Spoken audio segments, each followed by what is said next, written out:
My name is Allison Maslan. I am the CEO and founder of Pinnacle Global Network and the author of Scale or Fail. And I'm excited to introduce to you a business superpower today. Her name is Bea Dixon. And in 2014, she launched the Honey Pot Company, a plant-based feminine hygiene line created with a goal to provide women with a healthy alternative to traditional feminine care. 6 years later, the Honey Pot Company's products can be found online and in stores nationwide at Target, Walmart, Urban Outfitters, Walgreens, Bed Bath & Beyond, Whole Foods, and more.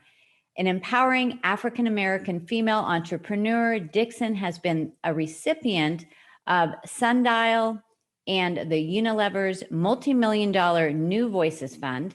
She was one of the first 40 women of color to raise $1 million in venture capital and has been featured in T-Pain's School of Business, BuzzFeed's Ladylike series, The Today Show, the New York Times, Entrepreneur Magazine, Elle, Essence, and Forbes, just to name a few. Bea, we are so happy that you're here on the show. Welcome. Thank you. I'm happy to be here. Yeah, man, you have such a great story on how you've taken your business from, the idea to out in the marketplace. Can you tell us a little bit about the journey that you took to get Honey Pot started? Well, Honey Pot got started out of necessity for me. I had an almost year-long bout with bacterial vaginosis, terrible thing. It was reoccurring. I would go to the doctor, I would take medicine. I was doing every natural thing that you can Google. It was awful. Oh man. But one morning, my grandmother, who transitioned when my mother was very young, she came and met me in a dream. And in the dream, we were just sitting at a table talking, and she handed me a piece of paper. And she told me that this was what was going to solve my problem, because she had been seeing me struggle, because she said she had been walking with me and seeing me struggle. So on the paper was basically a formula. And she told me in the dream, I needed to remember it. Because you have to think, I've never really truly met my grandmother in real life, right? Like, she transitioned when my mother was young. So yeah, I'm trying to talk to her. And she's like, that's not what I'm here for. I'm here because, you need to memorize this. So I just want you to keep memorizing it. So when I woke up, I was literally saying the ingredients that was on the paper, because in the dream, it was so real. It was like, I'm just sitting here talking to you, So when I woke up, I was waking up saying lavender, coconut oil, water, apple cider vinegar. Like, I was waking up saying that. Oh my God. So I wrote it down, because I must have, dreams seem like they're forever, even though they're probably really quick, but it seemed like I was dreaming that dream for a while, because it seemed like I had memorized it like 10 times, it seemed, That's the greatest startup, inspiration idea story that I've ever heard. Thank you. Thank you. Seriously. And I wrote it down, and I made it within a couple of days, because I figured, what the hell, all I could do is not work. And it worked. And that's how we got started. Wow. It's truly from the heavens. Yeah, that is amazing. What a gift. What a gift. And so from there, so it worked for you. And then you said, okay, I've got to get this out in the market. Can you talk about that a little bit? Literally straight away. When I look, because I was having a BV infection at that time. So when I realized that it worked, which was maybe 4 or 5 days after I was using the product that I had just made from what my grandmother told me to do, immediately I was like, oh, I have to make this into a business, right?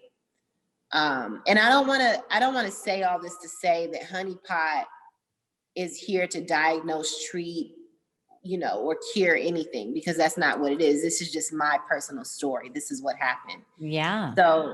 So I literally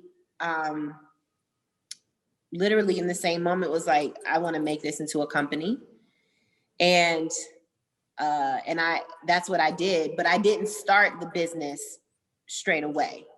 I basically gave it away for a year and a half. So this is like 2012 when all this first starts. Okay. 2011 to 2012 is when I was going through what I was going through. 2012 is when I realized I want to make this into a company, when the dream and everything happens. By 2000, this is probably like mid to late 2012. By 2014 is the time that we actually want to go to market, publicly state that we're doing this. But before that, I was giving it away and people were ordering through email, basically. Okay. Yeah. So you're just helping them and they were getting great results and. Yeah, it was helping them, but I also had to make sure that it didn't only just work for me, right? Right. And at the time, I didn't have the money to go and get a clinical trial, right? Because clinical trials, like me and you both know, are expensive. Yes. My brother, who's my co-founder, had came in and he was helping, he was still doing his accounting practice, but he was still helping to fund me and give me any kind of anything I needed, basically, if it was advice, if it was money, if it was whatever, just to support me while I was testing on the market. But what I found is that most of the women that used it, if they had an issue, because it's not for if you have an issue, this is just like proactive skincare, right? It's just clean skincare. But what I found is that most of the women were having the same results that I was having. And so that's when, it was, and then a lot of those women, even if they weren't having any issues, they just wanted to use something clean, right? They were all ordering through email and they were just like, look, I can't just accept this anymore. I need to start paying you. And then that's how, things just grew from there. But we went to the Bronner Brothers Hair Show in Atlanta, and that's where we launched our product. Wow.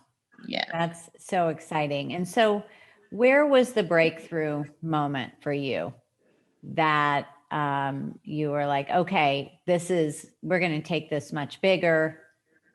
And, then you started getting it on the shelves in like Whole Foods and Target. So share a little bit, because we have a lot of business owners listening going, yeah, I have this great idea, or I've been trying to get my product out there for years and it's not happening.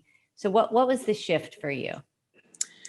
I mean, the shift for me was, okay, so when we went to the Bronner Brothers Hair Show, I basically got on my hands and knees and begged my brother, because he's like, Bea, I don't know anything about the product business. I don't know anything about feminine care products, right? So he just did not feel comfortable doing it. And I got on my hands and knees and I told him, if we go to this show, which is basically an expo, and we don't do well, right? I will never ask you for anything ever again. But if we do well, then I'm doing this, right? And I'm like, and I'm gonna need you to be here to help me do this. And he agreed. Obviously it went really well. We sold 600 bottles in just a weekend. Wow. So we were averaging 200 or so bottles a day over a 3-day period. And for me, it was that moment. That was the moment that I decided, this is what I'm doing. Like, this is my life's work. And what did you feel inside, Bea? Because that must have been, to have this dream and then it worked for you and then some friends. And then it's like, whoa, like, what did you feel inside that you said, oh, this has to happen? Sure. I felt sure. And I felt confident. Yeah. And I just felt, I just felt like I just knew that this is what I needed to be doing. Mm-hmm. I don't know how to put it into words, but yeah, no, I know what you mean. And I wanted you to share that, because those of you that are listening right now, when you get that moment, like, really own that, because that's right. That's the thing that's going to push you to do the hard work. Oh yeah. And your belief in being able to do it has to be religious in a way. It has, in the same way that you believe in, if you're religious, right? Or if you're not, Yeah. right? Whatever it is. Whatever it is, the way that you are sure about that belief system, you have to be, it almost has to be religious how much you believe in yourself and how much you believe in your product, right? Because without that, because you have to have faith when nobody does, when in fact the world thinks you shouldn't. You have to know that it's gonna work out even when everybody's telling you no, right? Like when you're raising money and like when we were raising money, especially our first raise, we were raising money to pay bills that were due. You understand what I'm saying? Yeah. And you know, yeah. And when you are, the pressure on that, it's like being inside of a pressure cooker, you know, because there's no other way. It has to work, you know. Yeah, So, there's no alternative. And that's that conviction, you know, it's like, it's gonna happen, you know. Has to. Yeah. I love that. And so with that conviction, you were able to get it into these stores. What was that experience like for you? What do you think was the secret for you to get into Whole Foods, Target, and so forth? You know what's crazy? Like when I think back to that dream, and my grandmother told me that she was walking with me and saw me struggling and basically came in the dream, like, let me just help her out because she obviously doesn't know what she's doing, you know? Everything that I've ever done in my life has prepared me for this moment. I was a pharmacy technician for 10 years. The last job I ever had in pharmacy, I worked at Piedmont Hospital at an oncology lab in their IV rooms. So, and I've worked in all different types of pharmacy. So when you're filling an IV before it goes up to the floor in a hospital, it's the pharmacy technician that's putting that equation together, doing all that, putting the syringe, the medicine, and the bag, the IV bag in front of the pharmacist, for them to sign off and say yes. I was a certified pharmacy technician for years. What that did is that helped me understand the math on how do you formulate something, right? Yeah. I left that, and then I got tired of being in that kind of environment. It just didn't feel right for me. I wanted to go to school to be a doctor, but then I realized that I didn't want to practice that kind of healing medicine. I wanted to practice a different type of healing medicine in a way. And I guess in a way I do. Yes. So when I left there, I started a cleaning business. That taught me how to be an entrepreneur. Okay. Got tired of cleaning people's houses because I didn't make money unless I cleaned, right? That's what the service business, you got to do a service before you get your money. I didn't want to do that anymore because I just didn't want to have to make money that way. It felt a bit like slavery for me. I just didn't love it, you know? I left that and I went to work at Whole Foods. This is when Whole Foods was like, it was like it may still be, but I can only speak to when I was there. It was just one of the best places to work. They sent us on health immersions. They taught you about food, about diet, about eating. I mean, I went to the Dr. McDougall's health immersion in like San Diego for like almost a week. And they taught me how to eat and how to prepare food. You know, it was crazy. That's awesome. But the other thing that it taught me working at Whole Foods, right, was it taught me how to take care of customers. Right. From there, I went to be a broker. That taught me how to talk to a buyer. Wow. From Look there, at all of the education that was leading you to this, and your grandmother and everything. That's amazing. Yes, it's crazy. And then I went to be an area sales manager for a startup. That taught me how to work at a startup. And that because from Whole Foods on, you have to realize I was still doing honey pot. I just also had a job, right? So, so yeah, like it was,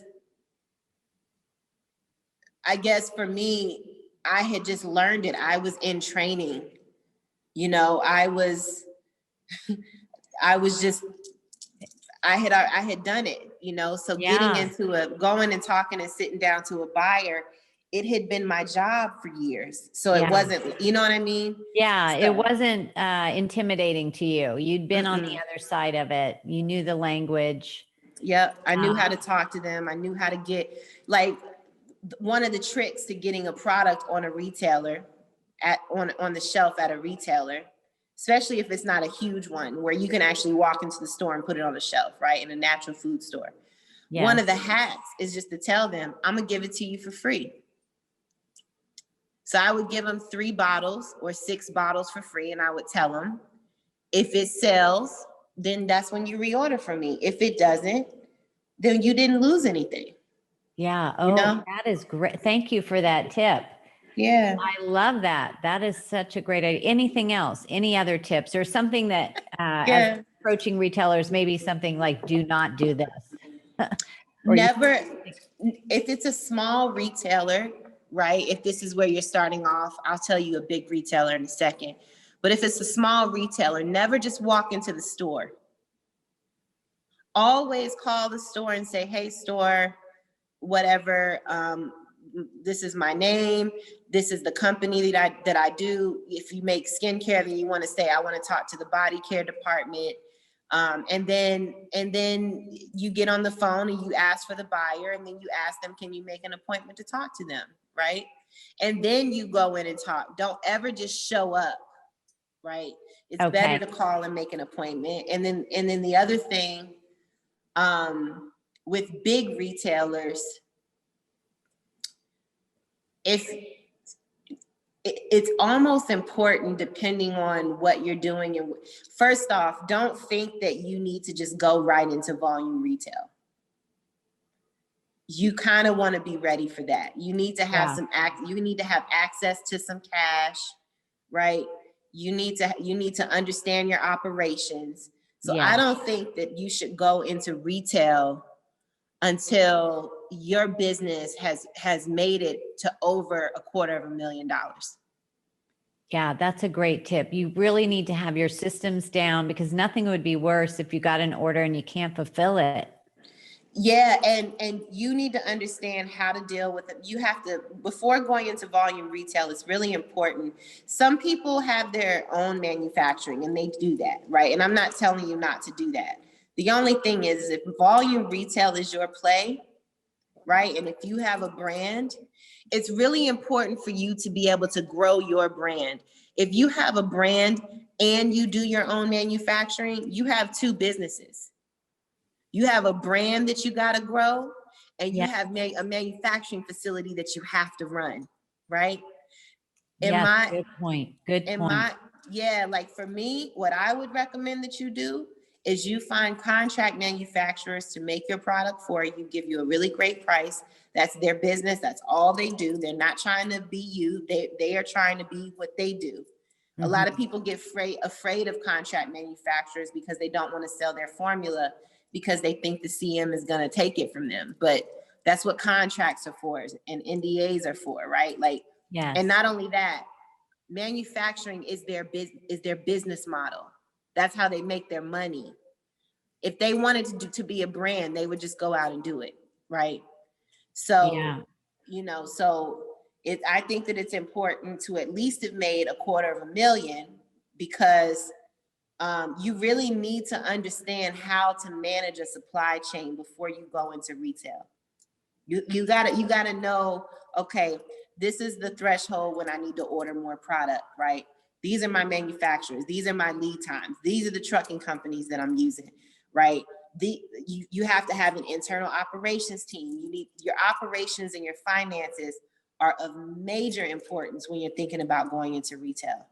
Your finance and your ops team, really, and your sales team, which can be one person, but those are the most pivotal parts of your business when you want to scale in retail. This is just great. Such great advice. Now, do you think it's better to have, while you're sharing this great advice, and I know these are the questions that a lot of listeners have, is it better to have an in-house salesperson or sales team, or an outside distributor that the retailers are used to working with? You need both. So my our vice president of sales, Kelly Bottenfield, she's been doing this. She's like a 20-year veteran. Her and I actually used to work together at the company before I stopped my last job. Like the company that I worked at, she was my boss at my last job.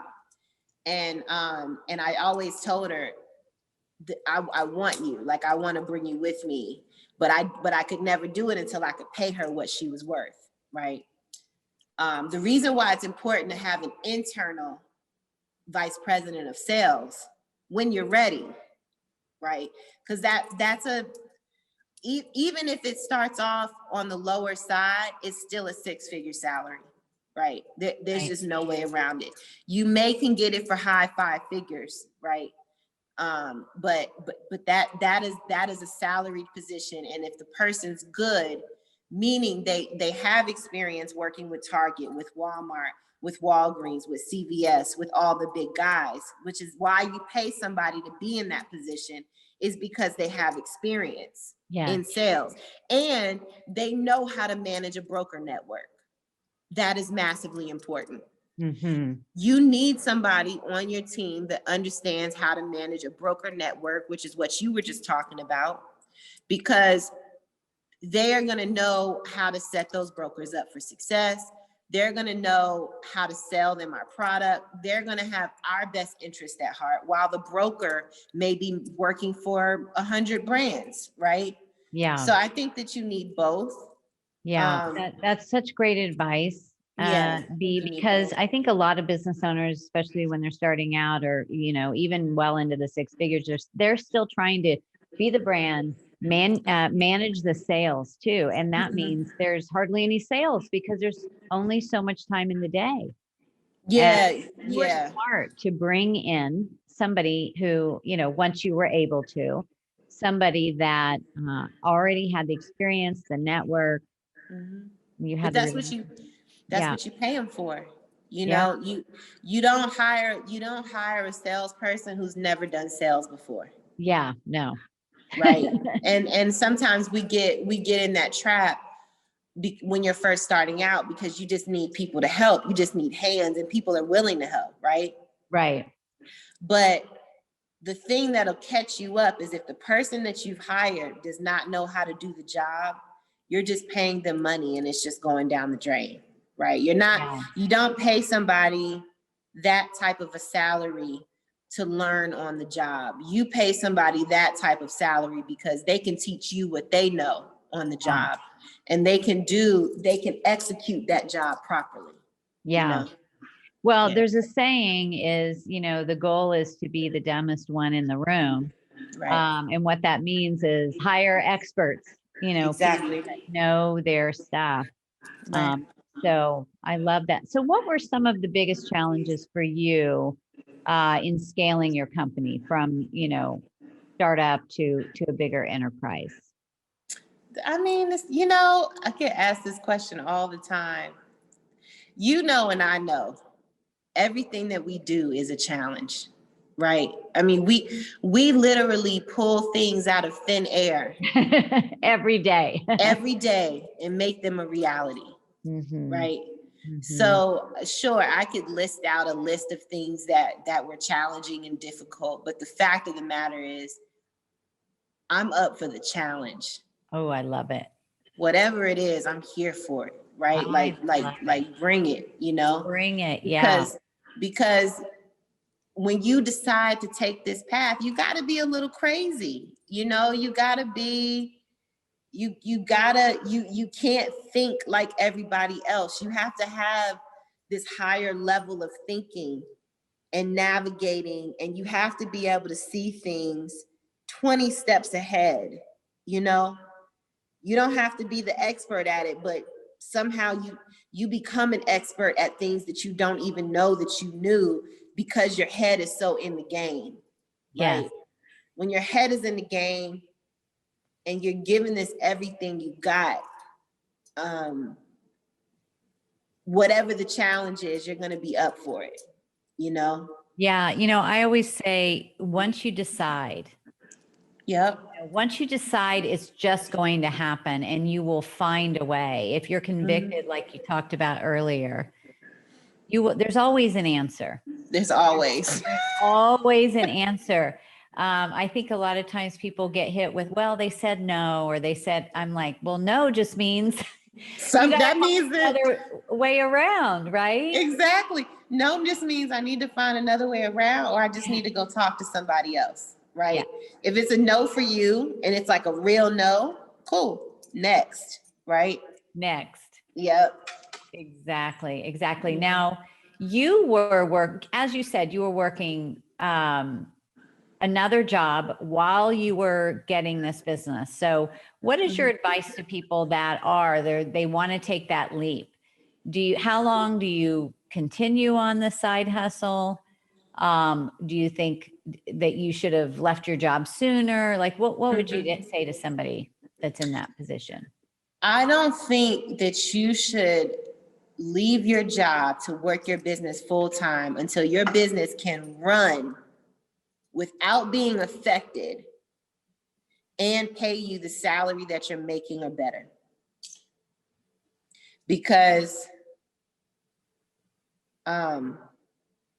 one thing's for sure, whatever can happen that is completely unplanned, you make plans, but the plan never goes to plan. Never, ever, ever, ever. So your business has to be for 6 months or more able to take care of itself, right? And if you added your salary on top of it, your business would still be fine. Yeah. I don't think that, because I think if you start taking money out of your business for you, you're taking food out of your business's mouth that it needs. Businesses need capital, man. That's for sure. Yeah. You know? And so me and my crew, especially like me, Simon, Linda, Antoinette, we did not, well, Antoinette had a salary. She was the only one that got paid. But we did not start getting paid, me, till late 2017. The rest of the team from 2018 on. So me and my brother had been working since 2012, never taking any money from Honey Pot. Yeah. All the way up to 2017. Because so that's that's how long it takes, man. Yeah, it does. And so you just, while you're working your job, you're doing this late at night, early in the morning. And if you are committed, you just make it happen. Yeah, while I'm working on my other stuff, I was lucky because once I had left Whole Foods, I was really working on my own schedule because I was a broker and I was just a traveling salesperson. That's what I did, right? I represented brands and I traveled in the Southeast to go sell those brands into Whole Foods or sell them into like small natural grocers or co-ops, or, you know, and things like that. So I was able to fit, I was able to work and still do my Honey Pot work because I didn't have anybody breathing down my neck. So I could just kind of bounce between both of them. So I was doing, I mean, I remember the day where I felt so much desperation and so much pressure. Me and Simon were raising money to get into Target. An investor had gotten back that we had pitched to and said no. I think a couple of them had said no. I was training the person that was going to replace me, who happened to be my friend. And I was pitching to another investor in the car. And at the time I was working on immigration paperwork, you know, for a family member. So I was literally doing like 10 things at one time, but that was just the example of what my life looked like. Yes. You know? Yeah. It was hard. It was hard. And I wouldn't But wish that shit on my worst enemy, but you were committed. You were committed. yeah. So I want to Yeah. switch gears a little bit. So you already had a plan to sell your company. Is that true? Yes. And so how has knowing that you want to exit at some point affected the way that you have been growing your business?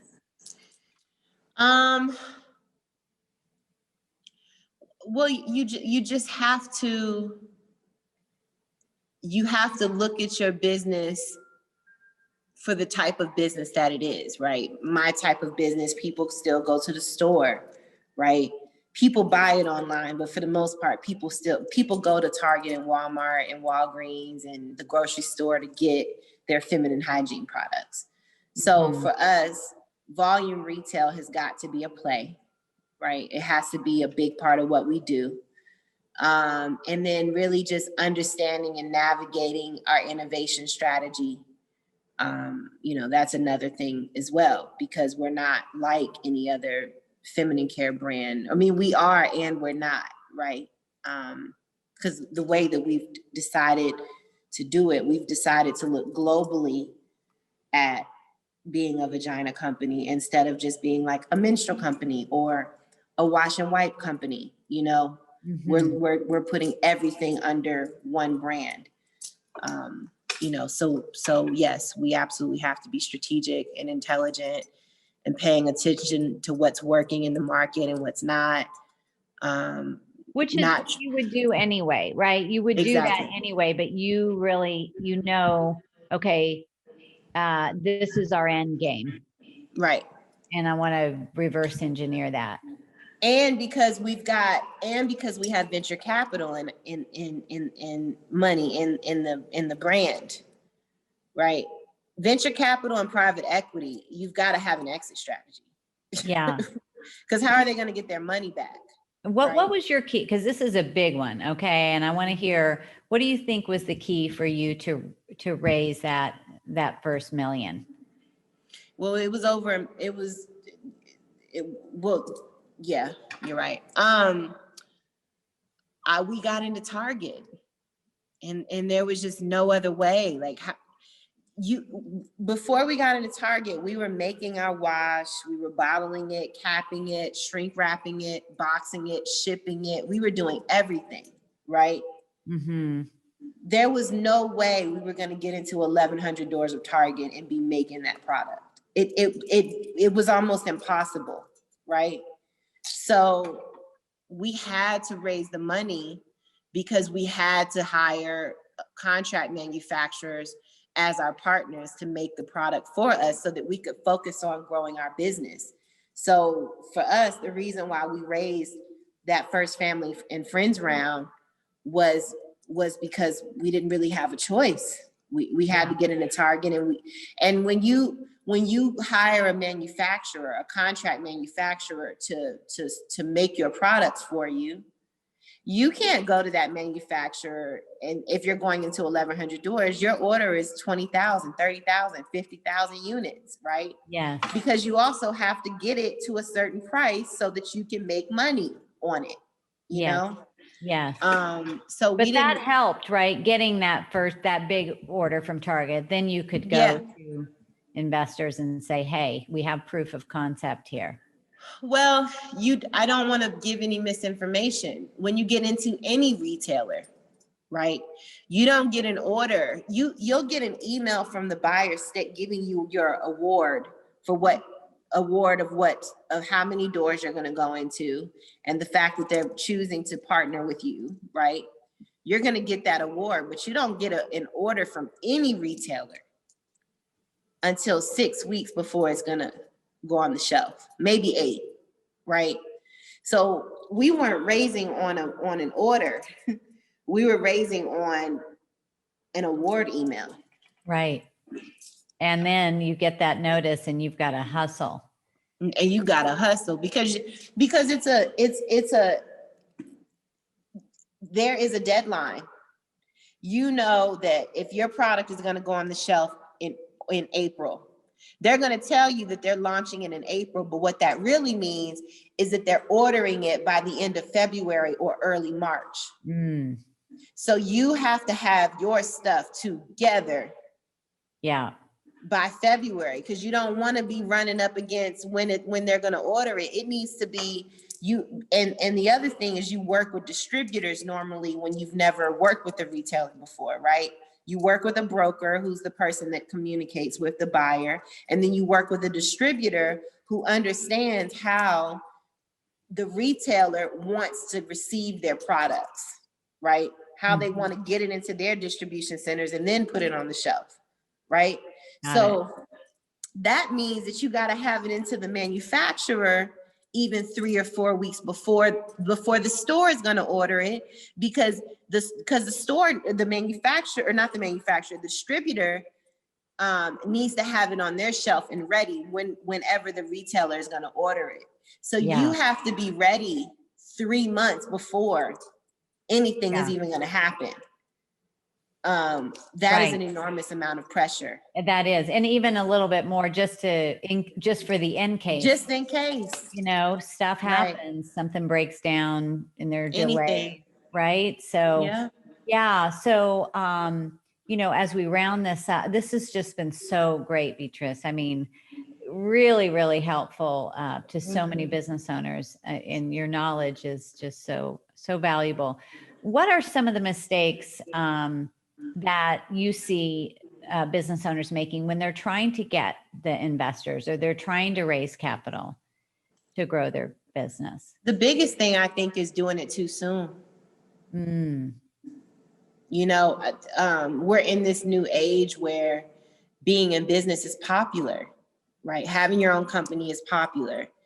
And then you think straight away, well, I need to find some money. That is a mistake. Raising money too soon can be a mistake, because you may be successful and you may raise that money, right? But you probably sold way more than what you needed to sell in equity to an investor.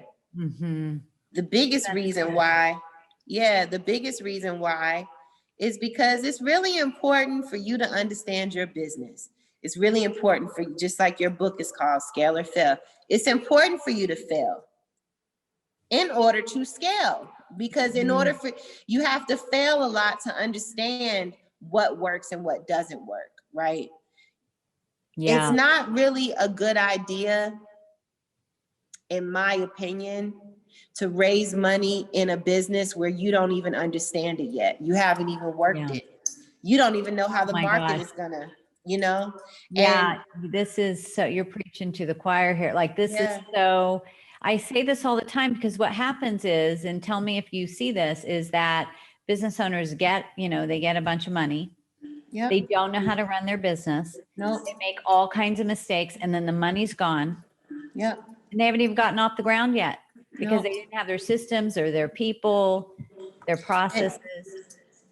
And not only are you going to feel bad because your business isn't doing good, but you're also going to have to figure out how to sleep at night, because sure, every investor knows it's a gamble, right? Nothing is etched in stone. However, if you raise money and you didn't even understand how to do your business, that means you just wasted somebody's hard-earned money. This money doesn't just grow on trees.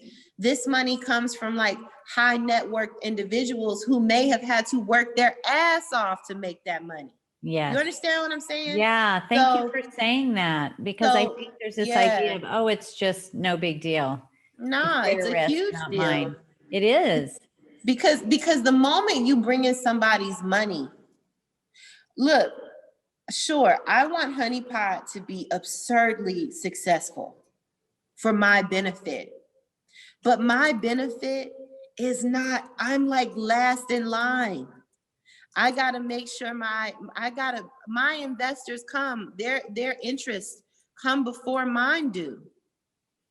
Right? The people that have worked here from the start, who didn't make any money for years. I don't take that lightly, right? Yeah. No, I Um, mean, thank you for sharing that. you Not many know, people talk about that, yeah, Beatrice, and I think yeah, that's so important. So thanks for sharing that. it is. Um, so WeBank, and Mhm. that's what this podcast is brought to you by WeBank. How has WeBank supported having that Oh my God. certification supported your business growth? It has supported us in retail a lot. I mean, having that WeBank certification can really mean like thousands and thousands of dollars in slotting fees, or or they may have like diversity programs where they have to set aside a certain amount of business for women who are in WeBank, right? For women business owners, for humans of color, whatever the situation is, right? These types of organizations are really beautiful because they make it so when you are in a minority position, especially being women in business, which is I think is becoming the majority actually. Yeah. But when you are in a position where you are a minority and you don't have access to a lot of things, and it's harder for you to raise money or do or whatever the situation is, WeBank just having that certification can really just get you through a door, you know. Yeah. And that So I just mean, time is money, right? So yes, it saves you and so much and time. money is money because it saves us a lot of money. You Mhm. know Mhm. that you know that it would be really hard for us to figure out how to come up with hundreds of thousands of dollars of slotting because that's the thing that can happen. You know, Yeah. Yeah. so Beatrice, this has been so valuable. I went longer than our normal interviews just because you were just laying these brilliant knowledge bombs, every few seconds. So I just wanted to get as much as we could here from all of your years of experience. And congratulations for what you've created. And you're helping thank so you, many women out in the world. thank And you, I'm sure you and will. you too. Yeah. Yeah. You This too. has been so great.